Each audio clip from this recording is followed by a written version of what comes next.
In addition to that, we've now have improved the amount of advisory services we do in the market. So last time when we spoke, we talked about all the optimization work we're doing on the process engineering, putting all the clevers. We've now segued into more advisory services, which is very much in making sure our project's operationally ready. That's in planning. So we do a lot of operations readiness. We're presently doing that for Frontier Lithium in Ontario. In addition to doing a feasibility on that for the mine and the concentrator, we're busy with the operations readiness for AngloGold Ashanti in the United States. And the big aspect to that is also looking at the ESG readiness of projects, because they have a major impact on what you need to design. And design obviously has a turn-in effect on permitting and environmental impact.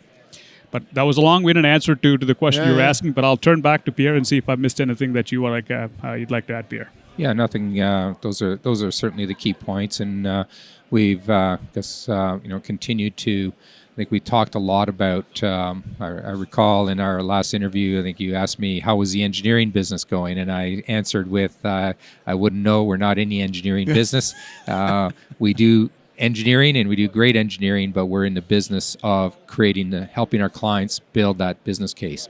And part of that building that business case is." In our industry, there's been a lot of focus. 80% of the focus in feasibility stage is CapEx. How much is this mine going to cost? CapEx, reduce the CapEx. But when we see project failures, of which we see too many of them in the industry, we see that the focus on CapEx, although it's important, takes away from focusing on what the mine is going to cost to operate and how quickly it will come up to speed. So if a mine does not come up to nameplate capacity within that 2 or 3 months or 4 months, whatever it was in the study, we see capital destruction, we see economic destruction, and to the extent where if you're a single mine company or a couple mine company, it can take your company down, it can make or break you for sure. Yeah, and we've seen that in I won't name project names, but we've seen that recently in Northern Ontario.